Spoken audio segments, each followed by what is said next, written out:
Okay, Acts 16:19. When their owners realized that their hope of making money was gone, they seized Paul and Silas and dragged them into the marketplace to face authorities. They brought them before the magistrates and said, "These men are Jews and are throwing our city, the whole city, into an uproar by advocating customs unlawful for us Romans to accept or practice." The crowd joined in the attack against Paul and Silas, and the magistrates ordered them to be stripped and beaten. Wow.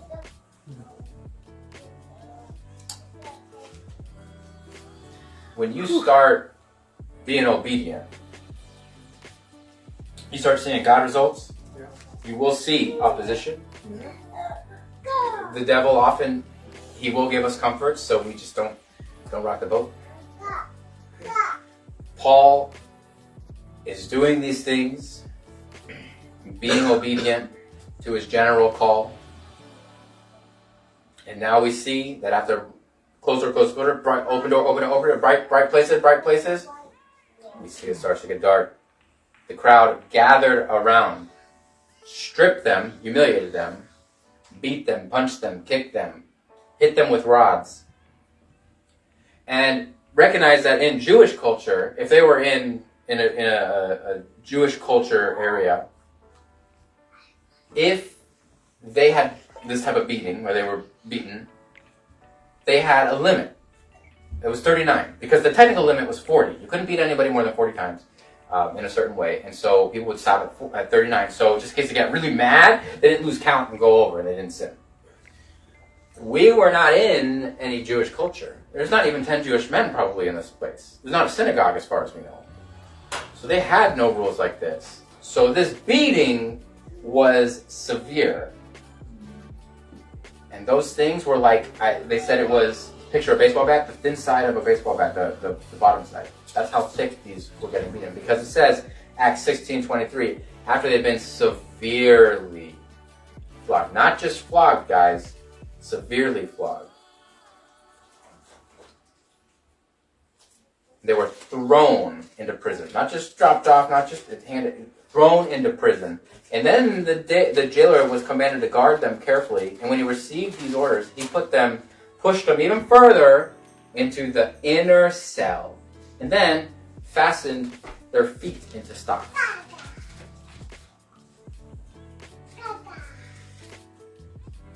Just for Paul opening his mouth, just for Paul being obedient, just for Paul going through the open doors and obeying the closed door. Now, I'd say Paul felt way beyond the feeling of annoyed. I'm being obedient to God, and now I'm in this dark place.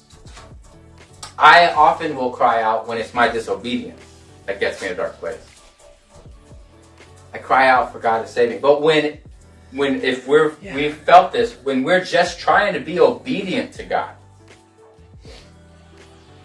and that gets us in a dark place, it's a different perspective. Mm-hmm. What do you do when your calling is now labeled a crime? What do you do when your proselytizing gets you prosecuted? What about when your preaching gets you punished? When you're opening your mouth gets a jail cell closed in your face? Maybe you had a loss in opportunity, maybe something with a job, maybe a friend, maybe somebody left, because you were just trying to be obedient to God. Paul wasn't going to TP Pastor Jim's house. Paul was trying to preach the gospel, and he was doing it. And let me tell you something, when they put those stocks on, if you're going to throw them into the inner part, that means they're trying to torture these guys and make them really suffer. So you're not going to put the stocks on and say, okay, like this, like you would normally see. You could stretch those things out and make it really uncomfortable. And they didn't clean that place up. So have you ever felt stretched, trying to be obedient to God? You ever felt like you're in a dark place, trying to be obedient to God? You ever felt like you're in a whole pile of stuff when you're trying to be obedient to God? I wish I could just tell you and leave it here. If you just obey God, you will instantly always be transported to a bright and beautiful place. But that is not true. That's not true. You can be obedient to God to the T and still have pain in your body. You can still be mistreated. You can still be stretched thin. You can still have all the junk around you.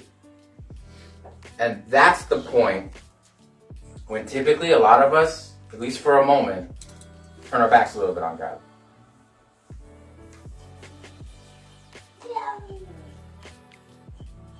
I remember there was a time where I was following God. I was giving a lot to ministry, giving my time and myself and everything I could, pouring into what I thought was ministry, and it just kept getting worse and worse and worse and worse and worse. And at some point, I was done pretending. I got mad at God. I got mad. I said, God, I know I'm not perfect, but I'm just trying to be obedient. I'm trying to do these things. These are good things. I left all the toilet paper at the Walmart. I'm not toilet paper in Pastor Jim's house. I'm trying to do these good things for you, God, and nothing is working out. I feel like it's getting worse and worse and darker and darker and darker. And so what did I do? I blasted breakup songs and sang them to God and immediately repented afterwards. And I was raw. And that's what my reaction was. I was so annoyed. There's been times where you were so annoyed. During this holiday season, it's possible you might feel annoyed.